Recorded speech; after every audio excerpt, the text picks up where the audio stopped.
Hello, everyone. Welcome to Grid Live Pre-Race.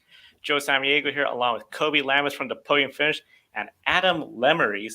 We want to say a big thank you to our Patreon subscribers, Colin, the show, Mark, and Robin for keeping us on the air.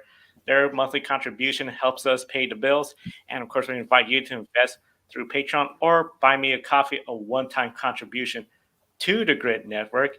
And of course, we encourage everyone to tune in, comment in the chat room or in the comment section if you didn't catch us live. And be sure to subscribe. That way you can catch all our live program and participate in the chat room. We'd love to answer questions on the air. And a big shout out to our Ultimate Sports Radio Network listeners, USRN Radio. Great source for all sports, including motorsports. Kobe, when it comes to motorsports, the biggest names, they're all in Stafford Motor Speedway, SRX, and we got a couple new faces this weekend.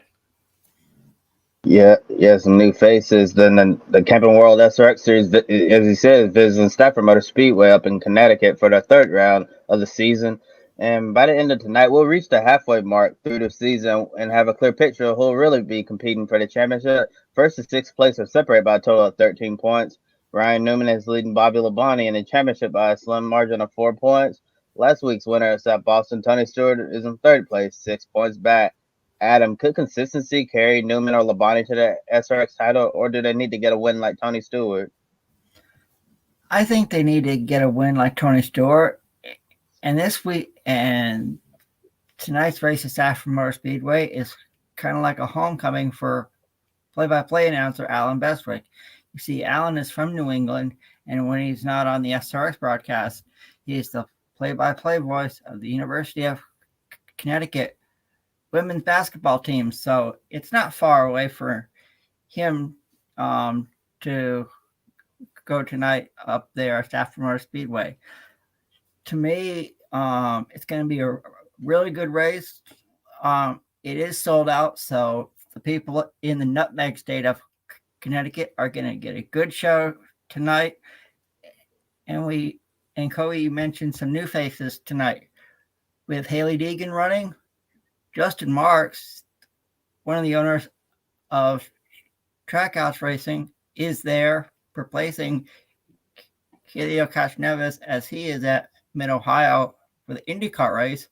And we also have Matt Hirschman, who won his way into the race by winning one of the most prestigious races at Stafford Motor Speedway, the Spring Sizzler, a top-of-the-notch modified race at the track in Connecticut. So all you viewers that are tuning in, this SRX race tonight is going to be one that you definitely want to watch. The action is going to be good at the legendary short track in the Nutmeg state of Connecticut. Yeah, we'll certainly be watching out for all those new names that are in it tonight. And you mentioned Haley Deegan. We'll talk about her in a little minute. Then Justin Marks getting a late call up to represent Trackhouse and make his SRX debut tonight. And Matt Erickson as well. Going to be excited to see what those three are going to be able to do tonight. And so far, consistency has really been the best friend for Ryan Newman and Bobby Labonte. But I think if they want to try to carry the consistency all throughout, that's going to be really difficult. I think they need to go out there and try to win a race or two in these last few weeks of the 2022 SRX season. But who knows? Tony Stewart might be inconsistent these last few. Rather than consistency, could very well carry Newman or Labonte to the SRX title. But overall, I think winning is the main event is really gonna be what matters the most. And we just talked about her making her first SRX start of the season. Haley Deegan on and off weekend for the NASCAR Camping World Truck Series. Her sophomore season in trucks isn't going well at all. Lots of bad luck, stuff happened out of her control, some crashes and some mistakes as well. At this point, she probably just wants to finish the last third of the season strong versus thinking about getting a win before the playoff, which starts at the end of this month. But tonight she gets to relax and have fun at Stafford. Joe, how badly does Haley Deegan need a win tonight, and what could that do for her confidence on the NASCAR side of things? It's really interesting because I know, especially being on Grid Encore, we'll talk about drivers going from Cup Series to Xfinity, Xfinities to truck, or trucks to ARCA, or Xfinity to ARCA. And it is a confidence boost, but you take away from the competition. Well, Hailie Deegan, she's not going up against some rookies that are looking for their first win or try to step up. She's going against some top-notch drivers in equal equipment. She has experience driving these cars, so she's not brand new like Justin Marks, who has never driven these cars before until this weekend. Hailie Deegan, I think, has a real potential shot at getting a win.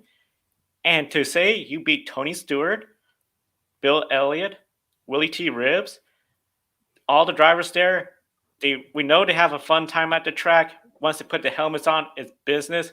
If she could go out there and get a win, this will be huge. And especially for any of the doubters there that have been critical of her of the season, I think it really shows she's talented. Yeah, she's struggling in the truck series, but she's still very capable of going out there, getting a win. And this is a short track. So I think this is just something where she could really just go out there, prove that she's one of the best racers out there. She just needs to have a good break in the truck series. Joe, I completely agree with everything you said. It's nice to see Hailie Deegan back in the SRX series tonight at Stafford Motor Speedway in Connecticut. And you mentioned she's going up against some of the best in the world of motorsports. NASCAR champions, Indy 500 winners. So if she can go out and have a win or even get a top 5 finish, that could give her some real confidence going into the second half of the NASCAR Camping World Truck Series season. Hailie Deegan is a very talented racer. We all know about her father, Brian Deegan, who started out his career in competing in off-road motorcycle racing and then moving on to off-road trucks. So, I think Hailie Deegan could, if she has a solid finish tonight at Stafford, I think that'll give her some real confidence going in to her second half of the 2022 NASCAR Camping World Truck Series season.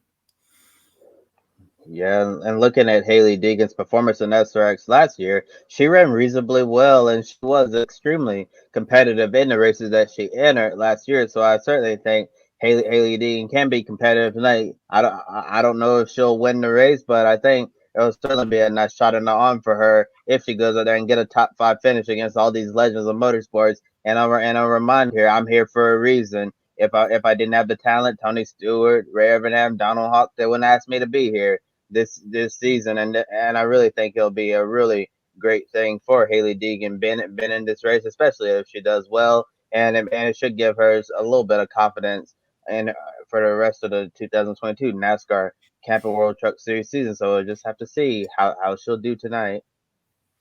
Yeah, everyone's gonna be watching to see how she does tonight, and of course with all the regulars in SRX, and of course several of those drivers, former Cup Series drivers, and the Cup Series. They are at a road course again, Road America on the 4th of July. Maybe the last time as rumors swirling around the future of this race for next season. One driver that would love to sweep the races here, for the Cup Series at least, Chase Elliott. Going for 2 in a row and 2 consecutive wins in a row here at Road America. Of course, Chase Elliott won the last race weekend at Nashville Superspeedway. So this is a good opportunity for him to gain some momentum, and especially he's been rather interesting. He leads the regular season points, but he's been under the radar when you compare him to other drivers like Trackhouse Racing, where we seem to always be talking about Ross Chastain. Joe Gibbs Racing, we're always talking about Kyle Busch.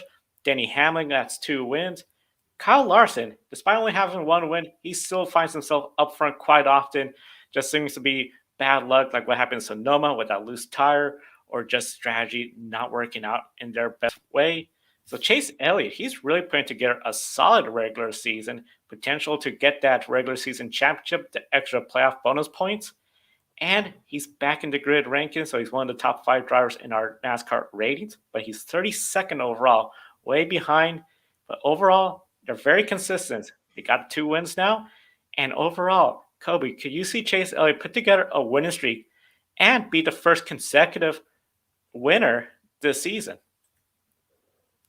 Well, I'll say this, Joe. It's very surprising looking at how well he's doing in the NASCAR point standings versus the grid ranking, where he's not doing so well in that. And I think the reason for that is, in the season long NASCAR Cup Series standings, I think Chase Elliott has been very consistent but not dominant. Whether when you look at Ross Chastain in the grid ranking, he's had several dominant races this season, and he's obviously one more than Chase at the moment. So I think that's the reason why we're seeing Chase Elliott so far down in the grid rank, and he's been consistent but not as dominant as we've seen Ross Chastain has in these races. Getting back to the question, I certainly think that Chase Elliott is going to be one of the favorites to get two in a row here at Road America and get a winning streak going after winning at Nashville late Sunday night last weekend. But I don't think it's going to be a cakewalk for Chase Elliott at Road America, because so far in the road course races we've seen this season at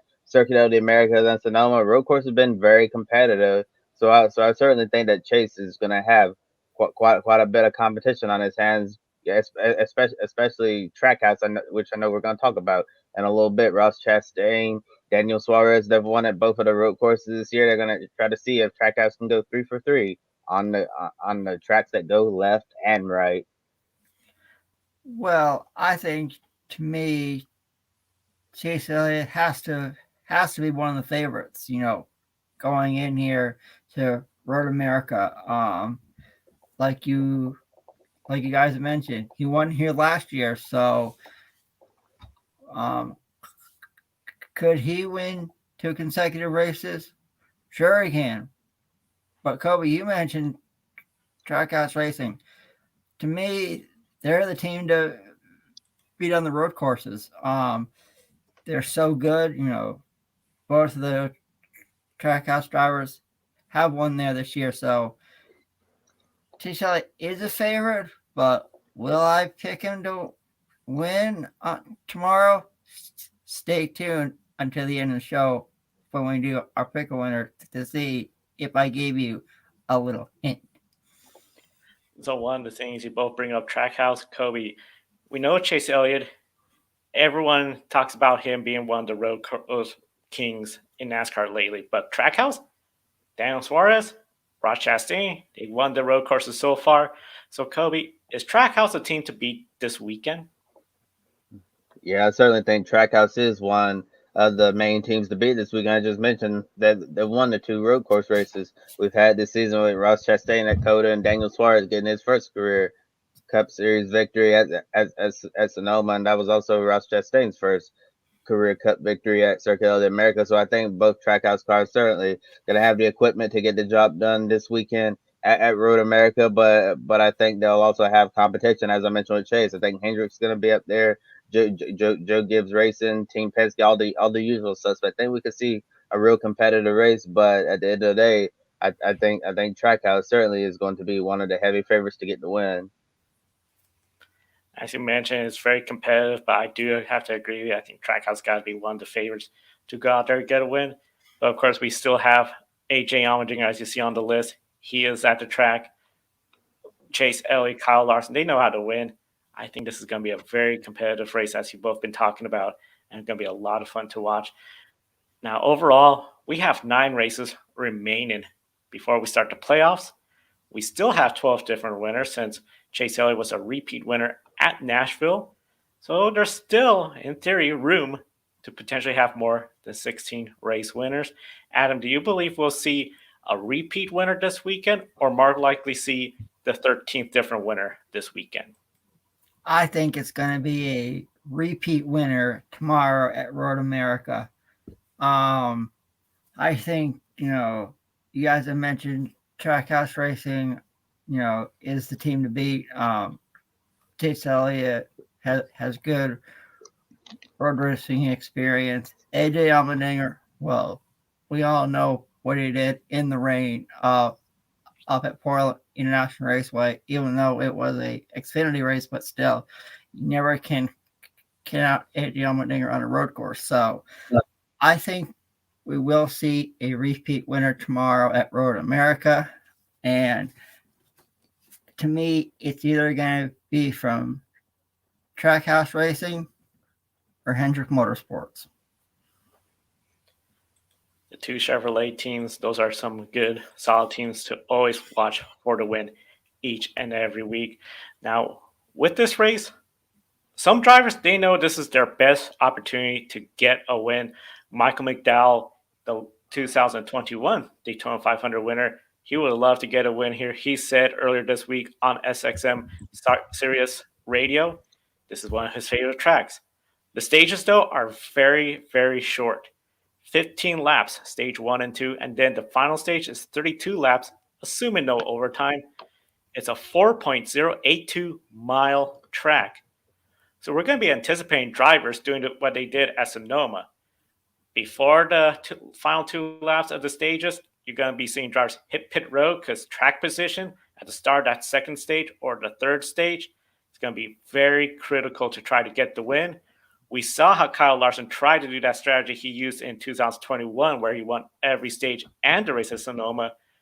But it shows with this car, and at least with the track at Sonoma, he was not able to get to lead stage 2, and down by third stage, literally the wheel comes out of his race car, and it's all game over. So with that, if everyone's going to be pitting before the end of stage 1 and 2, this raises the question, who will win? You got drivers that are winless. They want to position themselves for the race win. You might have drivers with 1 win, but if we get a different winner, do they really want that playoff point? Kobe, starting with you, when it comes to, do you think we're going to see most of the drivers or all the drivers in the top 10 pit before the stage break? And should NASCAR really revise the stage breaks in the road course? Because it seems it just pits everyone in a very similar strategy, just a matter of getting that undercut. Based on what we saw a few weeks ago in Sonoma, it wouldn't surprise me to see most of the drivers in the top 10 decide to duck into the pits before the end of the stage break, because in Sonoma we saw the drivers who stayed out. They didn't really have a real chance of winning the race, and we all know in NASCAR winning means everything. So those stage points aren't really going to matter at this point in the season for a lot of those teams, because a lot of them are in a must-win situation or getting in a must-win situation already. So I think that a lot of those drivers will forego the stage points and just focus on winning the race itself. And I feel like we've answered this question many times about stage breaks on road courses. At the very minimum, I think they need to at least keep the race green once we get to the end of stage 1 and to the end of stage 2, because it really seems like these stages have really thrown out the strategy element of in the road course races that really, brought in a lot of people, and it used to be a lot of fun to follow the strategies on the road course, but it really seems like the stages have completely taken that away. I think our colleagues, I wish our colleagues Ben Schneider and Joshua Birch were here, because if you guys don't know, they don't like the stages on the road courses, and I kind of agree with them. So I wish, at least for the road courses, NASCAR would get rid of the stages, like you mentioned, Kobe, and we could see the different strategies play out. But I think if you do pit, before the end of stage 1 and stage 2, Road America is a 4-mile track, so even if you're 15th or lower, and you're a top name driver, you still could have a really good race and finish in the top 5 or top 10. So I think we'll see most drivers pit probably with less than 5 laps to go in stage 1 and stage 2, and we'll see what happens. It's a long track at Road America, over 4 miles long, so you don't want to run out of fuel there, because if you do, it's a long way back to pit road. And could we see that bring out a caution? It could happen.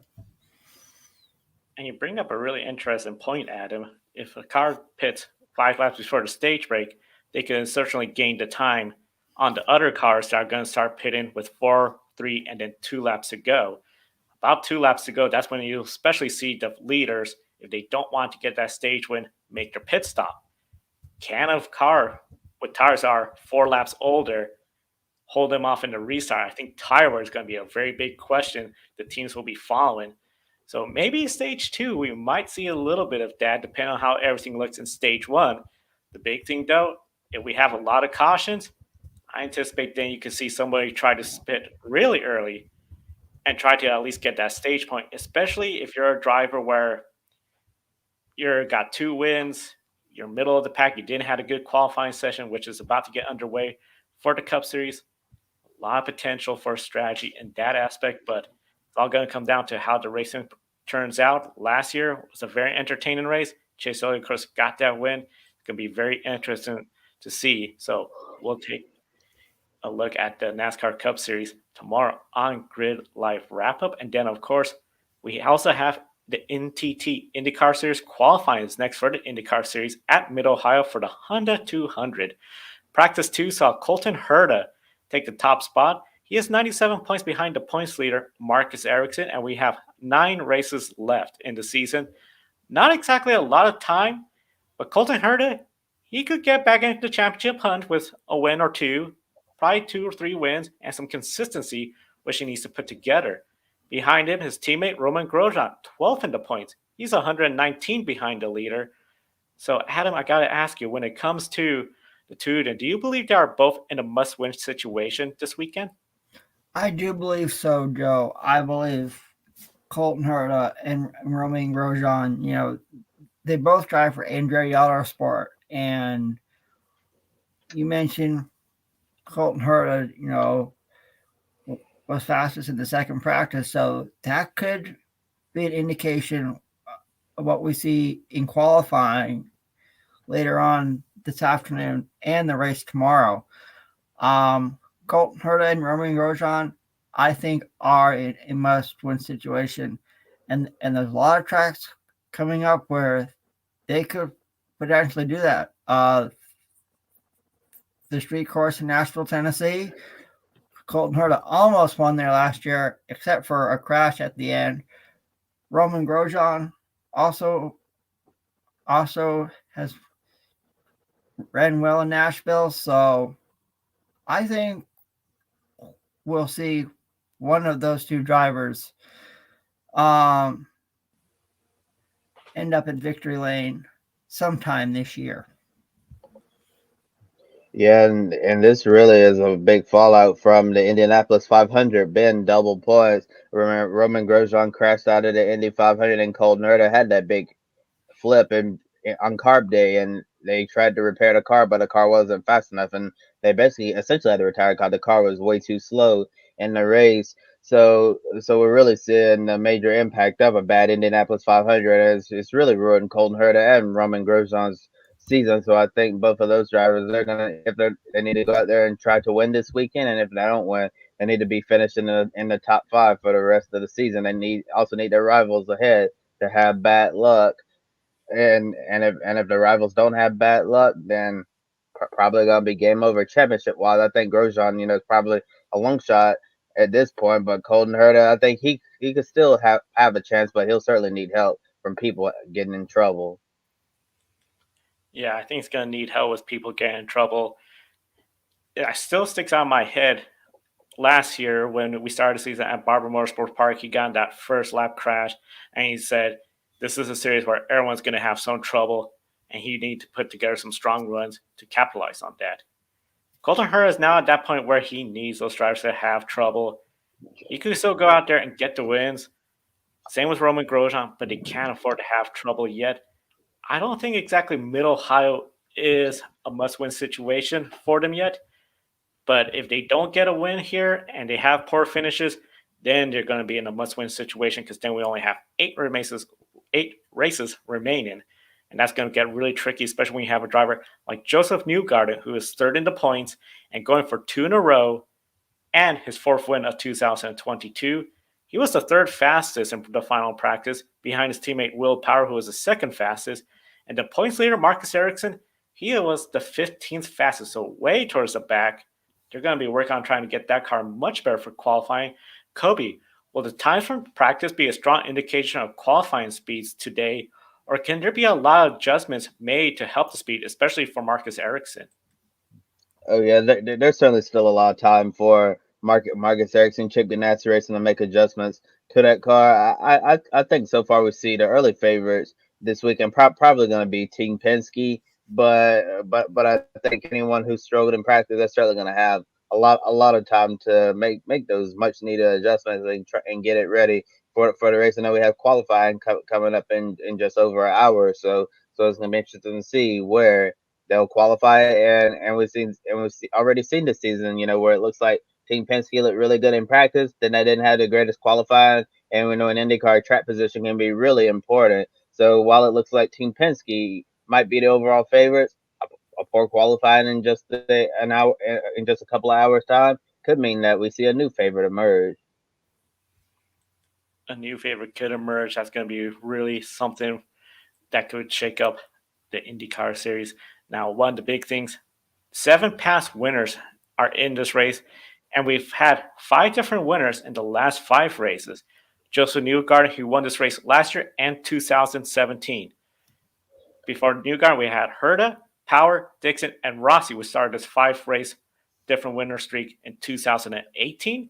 The other 2 past winners, Simon Pagenaud, 2016, and Graham Rahal, 2015. Some of the drivers in the top 10 points without a win at this track include Marcus Erickson, the points leader, Pato O'Ward, Alex Palou, Felix Rosenkrist, and Scott McLaughlin. All of them will love to get their first win here at Mid-Ohio. They're all with teams capable of doing that.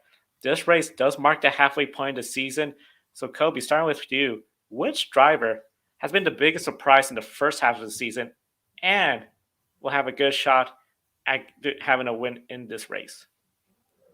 I said, well, deciding which driver has been the biggest surprise so far in this season. I have to say the championship points leader, Marcus Erickson. I didn't see Marcus Erickson exploded into an IndyCar superstar quite like this. I know he's shown some signs of brilliance last season with Chip Ganassi Racing, and getting a win and on the streets of Nashville. And yeah, I really did not see him, being the points leader in the NTT IndyCar series like this and winning the Indianapolis 500. That was quite an impressive drive by him, man.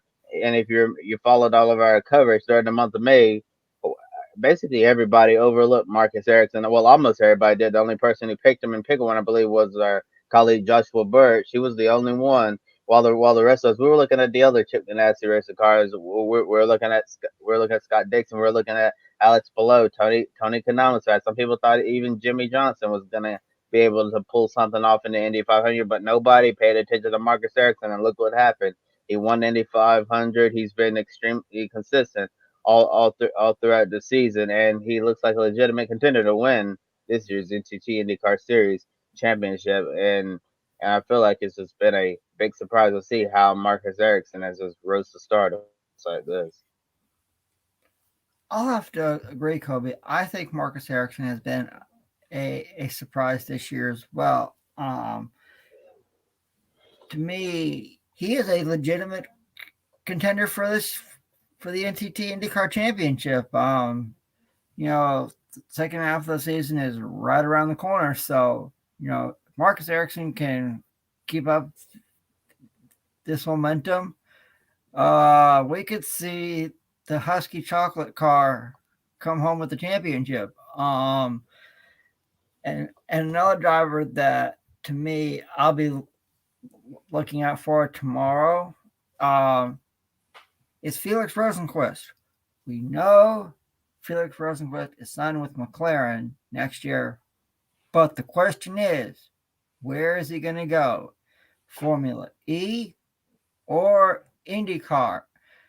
To me, I think Felix Rosenkrist needs to have a strong second half of the year, and to see where he'll race for McLaren next year. Felix used to race in Formula E, but he likes racing in INDYCAR. So it's going to be a really big decision where Felix races next year. And if Felix has a good second half of the season, we could see him in INDYCARs at McLaren next year. Felix Rosenkrist, he's going to be looking at trying to get a win there. He came close a couple years ago, but Scott Dixon denied him that win. I would not be surprised to see Felix Rosenkrist put in some position for a win. And Marcus Erickson has been a big surprise. I'll say another surprise to me has been Scott Mclaughlin. He started off the year really strong, a little bit of a rut going on, not the best of runs lately, but I think he could turn that around, be back in victory lane. In fact, I gotta say, he might be one of the drivers to watch because his teammates, Will Power, Joseph Newgarden, they both won here at Mid-Ohio. He's another driver I think that could win here. McLaren, they're looking good. And, of course, Alex Palou, I see him being a contender for this win. And before we go to the next one, F1, Kobe, for your quick pick of winner picks, we got SRX, NASCAR, INDYCAR, F1, and IMSA. Before you head out, who are your picks for your pick of winner in those races? Starting with SRX, I picked him to win last week. Right, he's already been on modified this week at this track. I think Rocky Man Ryan Newman's gonna get it done. He's gonna extend his championship points lead over Bobby Labonte and Tony Stewart, and then NASCAR. This might be a surprise pick for him. I'm gonna go with the driver who ran very well at Sonoma and could have won that race. I think Chris Buescher is gonna get the job done and win for RFK Racing at Road America. Chris Buescher is a real underrated road course racer in INDYCAR. I think the good times are going to continue for Team Penske. I'm going with Joseph Newgarden to go win at Mid-Ohio, and then Formula One. No Carlos is on the pole. We got Max starting alongside. I think the Red Bull momentum is going to be too much for the Ferrari, and I think Max Verstappen is going to get the British Grand Prix victory at Silverstone, and then IMSA. I think Wayne Taylor Racing is going to get the job done in Canada with Ricky Taylor and Felipe Albuquerque. Solid picks, and we encourage everyone to participate in Pick a Winner. And we thank Kobe Lambus from the Podium Finish for his time as we get started with Formula One, the British Grand Prix. And it was a very wet qualifying session at Silverstone and made for a thrilling Q3 session where lap after lap, drivers were putting down faster lap after faster lap, getting faster times, and Carlos Sainz earns his first career Formula One pole. Max Verstappen, Charles Leclerc, and Sergio Perez makes the top four starting grid. So you have a Ferrari and Red Bull in each of the first two rows. But tomorrow, there's no rain in the forecast. Less than 20% of rain throughout the day. So don't look like we're going to get rain, and that could be mayhem if you had a lot of strategy or didn't have the best car, but it was neutralized because of the wet weather. Adam, without the rain, Carlos Sainz, he's going to be on the pole. Max Verstappen alongside of him, and their teammates right behind him. Do you think we might see an entirely different conditions and a more dramatic first lap? We know what happened last year in that first lap. Do you think there's potential with these four running so good and dry, it could be a wild first lap?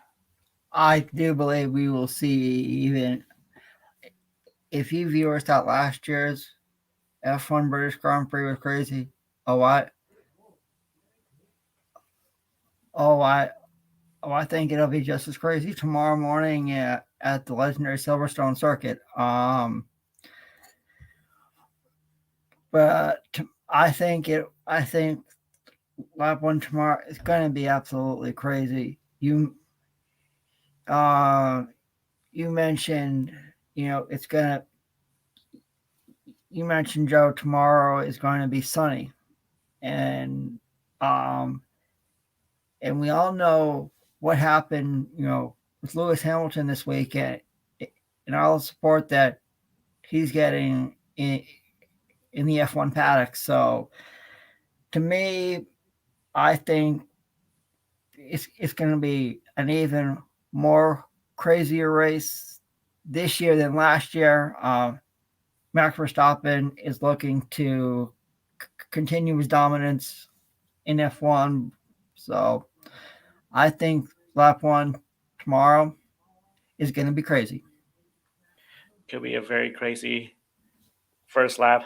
Last year, of course, Lewis Hamilton was part of that first lap that kept being replayed over and over throughout 2021. He is starting fifth. Lando Norris is sixth at their home Grand Prix race. Neither of them have a car to win tomorrow, really. But they could take advantage of the chaos between the top four. And George Russell, he is eighth, trying to keep his top five streak intact. He's going to have to get around Fernando Alonso in seventh place. That's going to be a tall order. We know how Fernando Alonso in the Alpine, they have a straight line speed. He will make it hard to get around if he gets a good start. But overall, do you anticipate Mercedes securing that top spot for a non-Ferrari Red Bull team finishing? I do believe so. Mercedes has two British drivers, George Russell and Lewis Hamilton. And if they can get out in front, that crowd at Silverstone is going to go absolutely crazy. And another driver that could potentially lead is Lando Norris. Why? He's also from England. So I think it's going to be a Mercedes up there to a one step of the podium. It's either going to be George Russell or Lewis Hamilton. They have looked strong this weekend at Silverstone. At one point, Lewis Hamilton was in second position in one of the practices. So could that mean that Mercedes, has something going for them? Not a lot of porpoising this weekend, so I think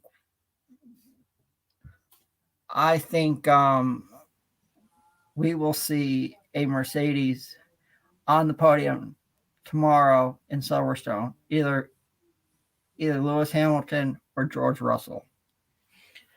That would be huge if Mercedes could get a podium. And for both of those drivers, their home Grand Prix race, I think the fans will go crazy for that. Now, some teams, they're struggling. Podium is probably not in their sight unless something really bizarre was to occur in this race. That includes AlphaTauri. Neither of their drivers got into Q3. Bottas, Ricciardo, they both failed to get out of Q2, but their teammates got in Q3. Aston Martin, neither of their cars made it out of Q1. That team just struggles when it comes to qualifying. And Alex Albon, really interesting. The car all upgraded. If Williams said they should anticipate 1 second faster laps. Didn't get out of Q1, but Nicholas Latifi with the unmodified car gets all the way to Q3, starting 10th. Adam, the biggest surprise from qualifying, especially with the teams that struggle, and will we see a big change with tomorrow's dry conditions? I think tomorrow's dry conditions is going to be an equal opportunity for everyone, because we did see rain in practice 2, and we did see rain in qualifying, and tomorrow is going to be sunny all throughout the entire race. So I think I think it's going to be a really good race tomorrow at Silverstone. The fans are going to go absolutely crazy. Lap 1 is going to lap 1 is going to be crazy, since you have Carlos Sainz Jr. on the pole for the very first time, and Max Verstappen alongside. So to me, I think their British Grand Prix tomorrow is going to be a really good race at Silverstone. And even though Carlos Sainz Jr. is on pole, I think the driver to beat tomorrow has to be Max Verstappen. He has so much momentum right now going forward, and he's a driver, to me right now, he's a driver to beat in F1. He does appear to be the driver to beat in F1. I mean, today he was getting pole laps. He did have a couple spin outs, but it would have been really interesting to see if he had gotten another opportunity to put down a faster lap, because it just seemed if you were putting down a fast lap last, you were going to climb up the standings.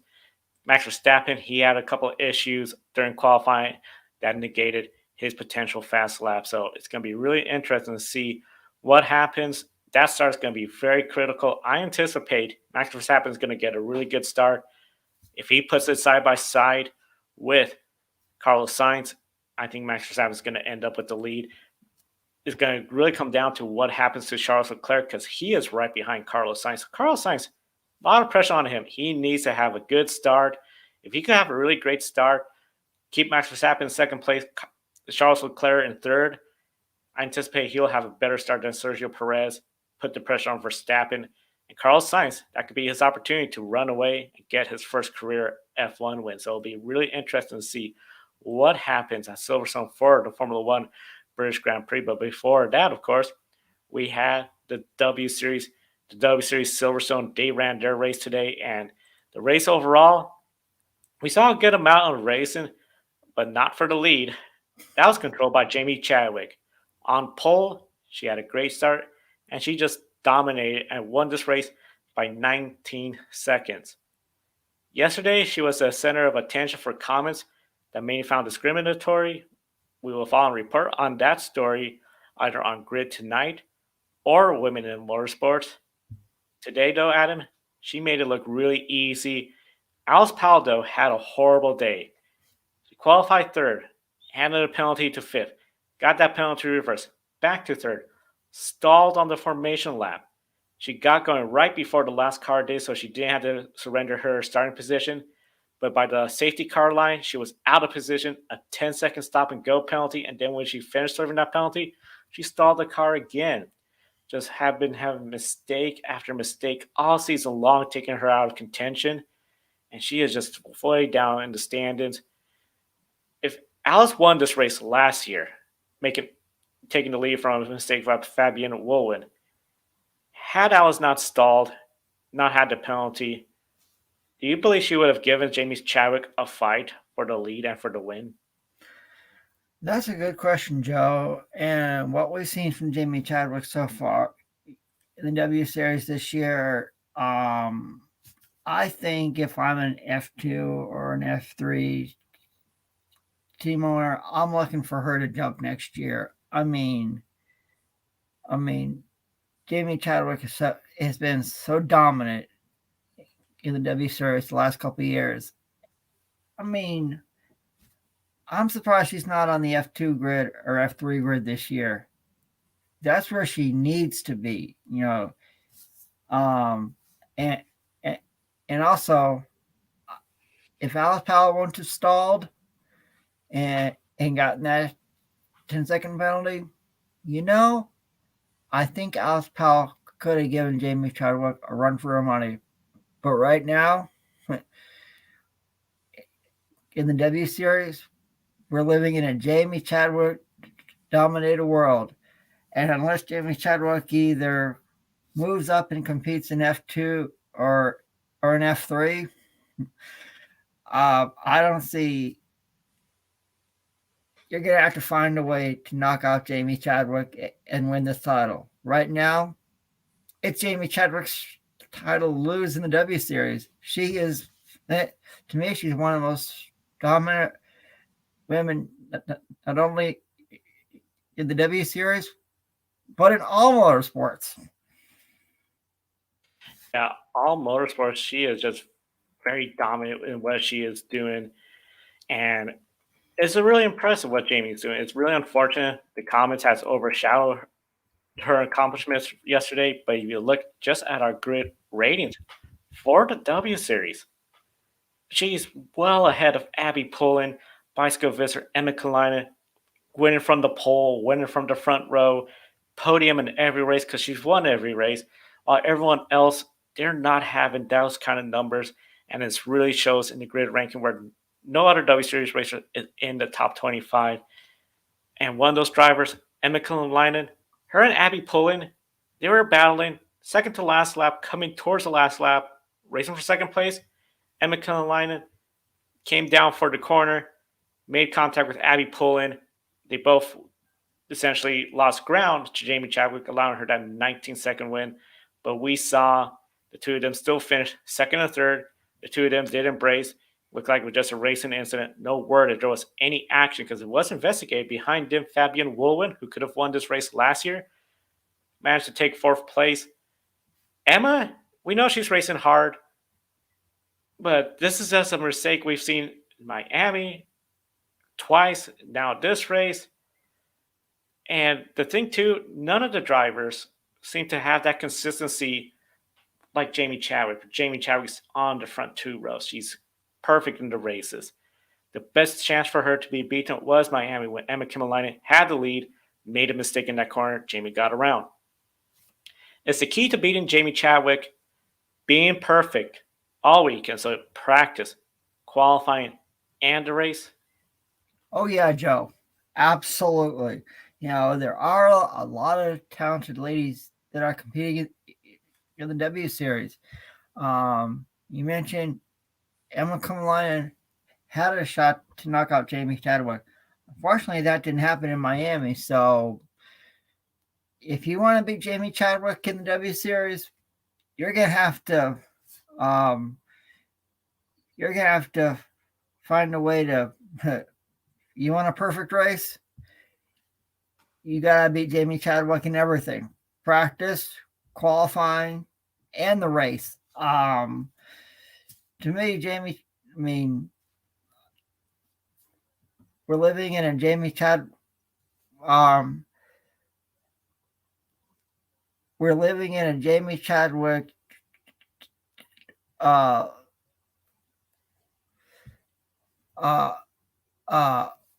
right now we're living in a Jamie Chadwick filled W Series world, and if you want to beat Jamie, you're gonna have to outpace her, because to me, Jamie Chadwick is an hour to beat in the W Series, and I never thought I'd say this, but I think Jamie Chadwick can sweep every race this year and run away with the championship. I don't see any other driver catching her unless Jamie has a really bad weekend, sometime this year. But I think Jamie Chadwick's going to run away with his championship. I don't see any other driver catching her. Yeah, it looks really hard for any driver to catch her at the moment, especially if she continues that consistency. As you said, everyone, I think, really needs her to have bad luck to have any shot at getting a win. And one of the big things, Jamie Chadwick, she could, listen to this, if she finished third place in all the remaining races, she will win the championship. She's that far ahead of everybody. So third place or better is now her goal. And as we mentioned, how dominant she is. Coming into the weekend, she was 7th. Look at the remaining W Series racers, 37th, 38th, 39th, and 40th. So they're quite a ways behind, but we'll be following the W Series all season long. And of course, the second race of this weekend in the grid ranking that was completed was Formula E. And joining us, we have Edward Hunter from Formula E Zone.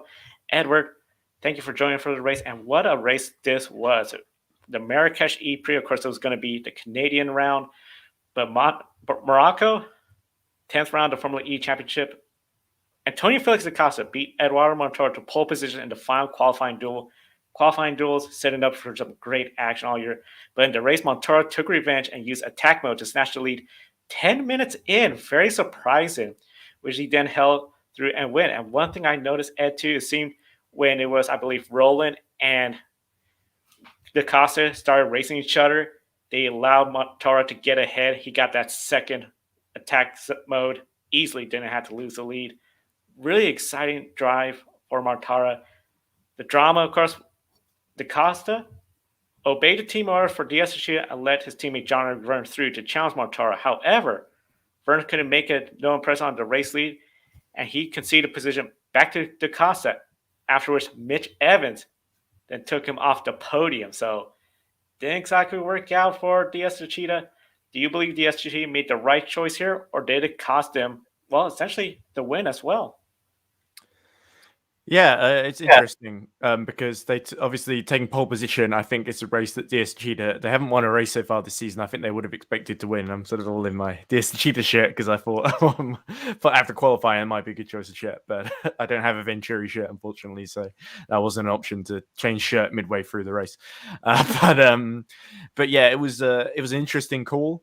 Obviously, I think DaCosta very, very reluctantly, he said sort of pre-race, I won't enjoy it at all, but I will help the team if it's going to help us win the Drivers' Championship because Vern is so much closer to the lead. And he's still second in the points. So it's not a total disaster for Vern in that sense. But you certainly felt, in terms of the team's championship, it was really a race that could have gone a lot better for DS Techeetah. They could have got both cars on the podium, only one in the end. And I think DaCosta sort of was had to let Vern through, and they sort of said, well, if Vern can't get through, we'll let you back through, which sort of made the whole thing feel a little bit pointless. It really let Mortara further sort of take control. It meant that he could sort of back off a bit while the DS Techeetah was squabbling about what to do with their two drivers. And obviously, like I said, they're thinking Vern is the more favorable tilt for the championship in the Drivers' Championship, so they want to maximize their points score there, and I can kind of understand that. Vern was also doing a bit better on energy at the time as well, but I think on balance they should have let DaCosta stay where he was. He might have had a better shot because he was about 2 seconds behind Mortara come the flag, but he was very, very close once Vern had to let him back through again, and it felt a little bit like DS Techeetah sort of were put in a difficult position, granted, but it felt like they didn't quite manage things as well as they could. And in addition, Mitch Evans, like you say, spreading the pain, a good little comeback from the Jaguar driver, sort of sneak a podium. And that keeps Evans in the hunt, crucially, as well. I think he's only a point behind Van Dorn, who was, of course, the leader going in. And we can talk about Van Dorn a bit later on in the Mercedes race. But certainly, Venturi, really strategically, they outplayed Techeetah, and I think Mortara takes his third win of the season. I think it's richly deserved for him and the team from Monaco. I think Venturi did a superb job, and Techeetah will be licking their wounds, no doubt, going into the next race in New York. Next race in New York, DS Techeetah, they'll love to try to come back and get a win. One team that is really going to be hoping to go to New York and get a win, Mercedes. It was a difficult race for them, Ed. Mercedes was neither car qualifying in the top 8. The championship leader, Stoffel Van Dorn, suffered a brake issue in qualifying, meaning he had to start 20th, way in the back. We know it's really hard.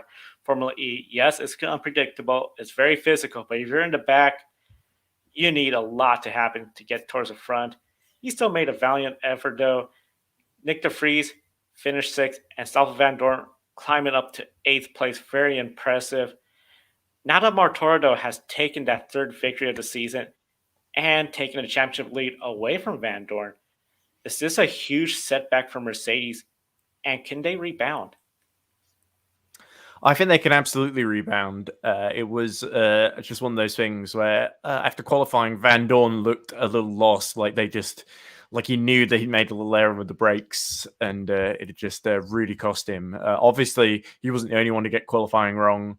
I know Giovinazzi had his lap times deleted. Lotter as well. Lotter was very unlucky because you have to set a lap time in the group stages. Within the first 6 minutes, Lotter crossed the line, I think, 6 minutes and I think 0.4 of a second, or it might have even been even less. That might be 0.04 of a second that he was too late crossing the line. So yeah, it was a difficult setback for Mercedes, but Van Dorn really managed it quite well, sort of left his second attack mode till really late in the race and sort of did a late charge to 8th position. So it was a good damage limitation day for Mercedes, I would say. And I'm interested to hear what Adam has to say about Mercedes and whether they can recover in the championship. I do believe Mercedes is going to rebound in New York. If you watch Grid tonight on Wednesday, I picked off Van Dorn to win because he was the highest person in the grid ranking. So, and I believe Kobe picked him as well. I was glad to see Nick de Vries and Stoffel Van Dorn make up places after starting toward the back of the grid in Marrakesh. And I think if Mercedes would have started off a little bit better, then they would have contended for the win. But next time out, Formula E comes here to the United States in New York. So I do believe Mercedes is going to rebound next time out. Yeah, it looks like Mercedes are going to be looking to rebound next time out. And overall, with Eduardo Montoya, that Rocket Venturi racing, they have just been fast and solid all season long. Really a great effort. In fact, Lucas Di Grassi rounded out the top 5, his teammate, with also the fastest lap year top 5 being Montoya, Da Costa, Evans, Byrne, and Lucas Di Grassi. The big news that came out, Ed, it has to be about McLaren and their official announcement of Neom McLaren announcing their entry for Season 9, taking over the Mercedes team. They have partnered with Nissan, who will be supplying the powertrain for Gen 3. Which drivers are in the running to be signed by McLaren, and how do you feel about the team's controversial title sponsor? Because along with Formula E, I believe they're also in Extreme E as well. Yeah, exactly. It's a Neom McLaren is big assignment, and of course it carries on the sponsorship that Mercedes had with Neom, and it's of course this supposed city of the future that Saudi Arabia are building, and you can sort of tell how I feel about it. That it's not something I'm terribly impressed by its credentials, and I've talked before about how controversial I feel it is, and sort of about how the Hawitat tribe, I think they're called, were basically evicted from their land so that the Saudi government could build this supposed city of the future, and how it just seems a bit impractical and bizarre to me. And also, even beyond the eviction, there's been, there was the tribesman that refused to move and was murdered as a result by Saudi security forces, which I thought was distasteful. So why on earth McLaren wants to associate itself with that as their title sponsor, I don't really know or understand. But I guess it might have something to do with the fact that the Saudi Arabia public investment firm, PIF, of course, infamously bought Newcastle United football team as well, which itself was pretty controversial. They also are one of the big investors in McLaren in the past couple of years. So I suppose it was inevitable, but as a fan of McLaren the last 20 years, it's sort of, I feel like I'm not really going to be supporting this particular venture in Formula. I'm sort of falling out of love with McLaren, I think is what I'm trying to say. But it's, from a driver's point of view, it is exciting to see who they'll pick, I guess. But it does temper my excitement just a little bit. There have been reports early on that René Rast was in communications, because René Rast, who drove for Audi in Formula E, had to sort of leave when Audi pulled out, and unfortunately he was sort of left out of his seat. I think René Rast is very, very underrated, superb German driver, brilliant in touring cars as well in the DTM, and I think René would be a huge asset for the McLaren Neom Formula E. I think I'll just call him McLaren, because I think just even saying Neom makes me feel a bit dirty inside. But the other, obviously, we mentioned earlier, Felix Rosenkrist. I have a feeling that he's probably signed with the INDYCAR squad. I'd be very surprised to see him going back to Formula E, because he left Formula E in the first place to go to INDYCAR with Chip Ganassi. And it just seems like Rosenkrist sort of, I'm sure he didn't win the championship in Formula E, but he won quite a few races. He was the big kind of stalwart of the Mahindra team. So it would be a surprise for him to go to Formula E. It seems more likely that he's re-signed with the McLaren squad in IndyCars in America. But that does lead up. There are a lot of different names we sort of heard for the second seat, and Rosenkrist was one of them. I don't know. I think there are a couple of people who said they want Danny Ricciardo to be signed there, which I feel is a bit odd, because I don't think Ricciardo is the kind of driver that's sort of all interested in Formula E. I've heard quite a few different ones, but I think René Rast is the one that I heard the most talked about for that seat. Sergio Sedecamera was also mentioned, who drives for Dragon at the moment in Formula E, and Oliver Turvey too. I don't quite see Turvey leaving the Neo 333 team, which he's been for a long there since the end of the first season. He's been with what was then called Next TV Team China Racing, and they've gone for a few ownership changes since. And he's even tested the Gen 3 car for Neo 333. So I think he's pretty set, well nested there. I don't see Oliver Turvey, even though he's been a McLaren test driver for a long time. And if there was any team that could tempt Oliver Turvey away from his comfortable seat at Neo 333, it might be McLaren. And I'm not saying maybe McLaren might be more competitive, but I think Oliver Turvey might take a bit more personal pride out of succeeding with Neo 333. And I mean, power to him, because he's been able to get some real underdog drives in there this season. So, yeah, that's my thoughts on McLaren and their new partnership with Neon. I'll say one thing. Mercedes obviously had that sponsorship with Neon before, and they even did like a photo shoot on the site for Neon, which already I thought was a bit distasteful, like a couple of months after someone had been murdered there.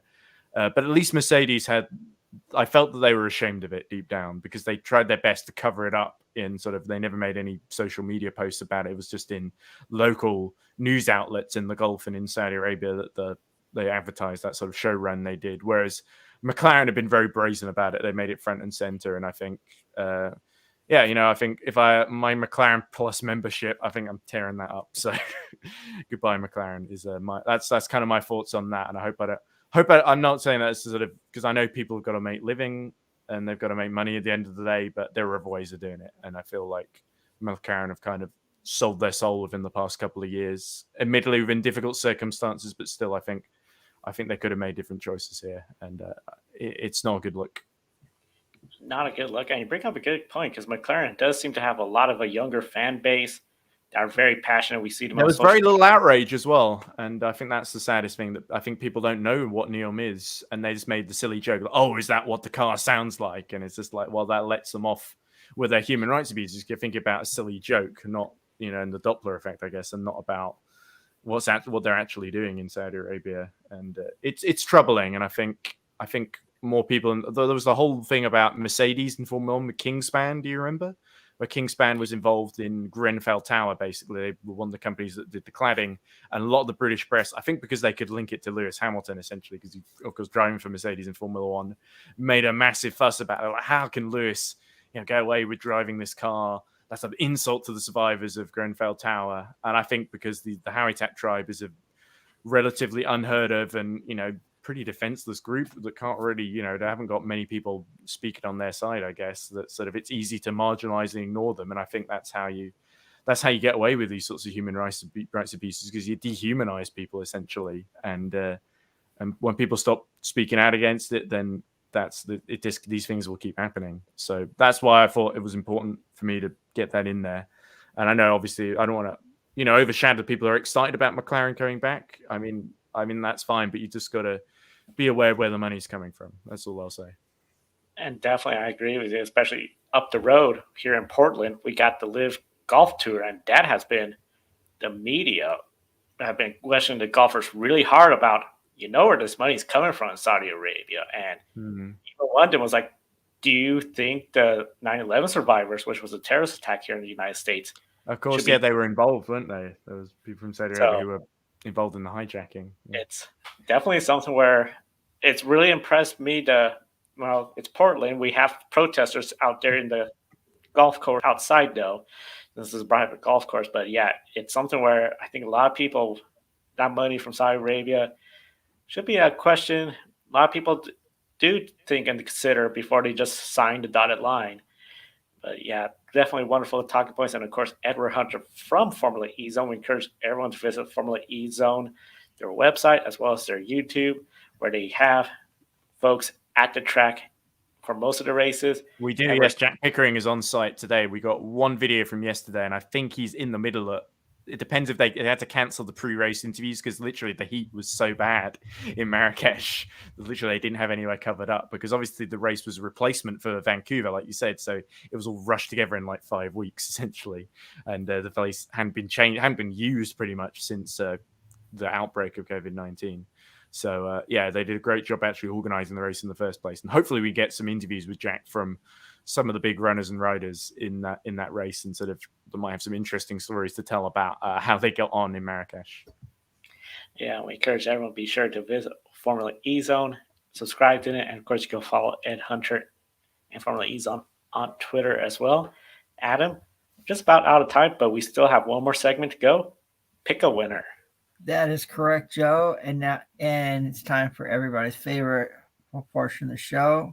Pick a winner. And if you use the hashtag pick winner on social media, I believe if you get your first pick right, it's triple points, so that could play into your hands if you get your first pick right this weekend.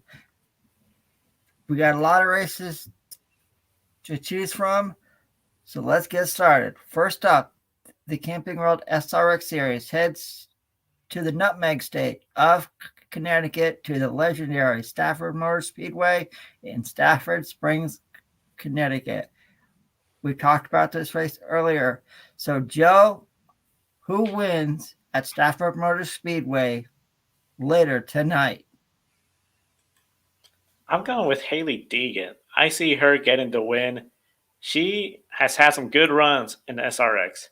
I think she's just going to come here, have a good time. She has the experience in the car, so she knows when to anticipate, get a good qualifying run, get towards the front, stay out of trouble, particularly stay away from Paul Tracy. We know he's just going to, at some point, bring a caution out. But Hailie Deegan, that's who I'm picking for this race. Well, you and I are tied, so obviously I'm trying to take the lead away from you. So I'm going to go with a different driver. And I think we're going to see the Rocket Man, Ryan Newman from Indiana, take the win here in the Nutmeg State of Connecticut. So let's move on to the beautiful state of Wisconsin, where NASCAR is at the legendary Road America circuit, where if you're a fan, you'll probably having some bratwursts and good cheese curds. So with that, and two of the teams that we talked about are Team Trackhouse and Hendrick Motorsports. So Joe, does someone from Trackhouse Racing or Hendrick Motorsports take the win tomorrow in Elkhart Lake? I do see the winner coming from one of those two teams, particularly Hendrick Motorsports. Hendrick Motorsports, Kyle Larson, I think, is a strong candidate to get to win there. But I'm going to go with the driver that just took the pole. He's going to do two in a row. I know Brandon Grid Encore has said he anticipates a driver to start a hot streak in the summertime. I think Chase Elliott is going to be the first driver to win two in a row this year and get a third win and start something special for him in the regular season. Well, I'm going with someone from Trackhouse Racing, and somehow my heart says Ross Chastain, but my head says Daniel Suarez. So I'm going to say that we see another watermelon being destroyed tomorrow, and Ross the Boss Chastain gets the victory at Road America in Wisconsin. And next, we go to the legendary Mid-Ohio Sports Car Course in Lexington, Ohio, where the NTT INDYCAR Series is at this weekend. So, with that being said, all right, Joe, who wins at the legendary Mid-Ohio Sports Car Course tomorrow afternoon? I'm going to go with Joseph Newgarden. I think he's going to have a good qualifying performance. He's won here before. I mean, the reason why it hasn't been 7 different drivers, only 5, is because he won here back in 2017. Since then, we had different winners, but he won here last year, and he's going to make it 2 consecutive years in a row. Joseph Newgarden. Well, I'm going to go with someone from Andretti Autosport, and we talked about him earlier on the show. He was fastest in the second practice. I'm going with Colton Herta to win at the legendary Mid-Ohio Sports Car Course tomorrow afternoon. And next we head across the pond to legendary Silverstone circuit in England, where Formula One is at for the legendary British Grand Prix. Carlos Sainz Jr. starts on the pole, and Max Verstappen is alongside. So, Joe, can anyone dethrone Max Verstappen tomorrow at Silverstone? It's all going to come down to the start of this race. Carlos Sainz needs to have a really great start. If he could do that and allow Charles Leclerc to be side by side or right behind Max Verstappen, those two could try to out-strategy the Red Bull team. Of course, Sergio Perez will be right there in fourth, so it's going to be really hard. That first lap, I think, is going to be very critical. But I think Max Verstappen, especially in dry condition, he's going to be super aggressive. He's going to push hard to get that lead.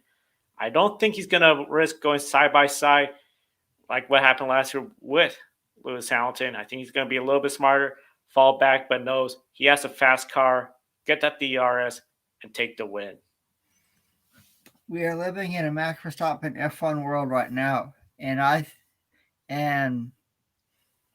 going to say Max Verstappen wins tomorrow at Silverstone and extends his lead in the point standings, and a Mercedes is going to be on the podium tomorrow, and I think it will be the British driver Lewis Hamilton. So, and now we head north to the country of Canada, where the IMSA WeatherTech Sports Car Series is at this weekend at Canadian Tire Motorsports Park, formerly known as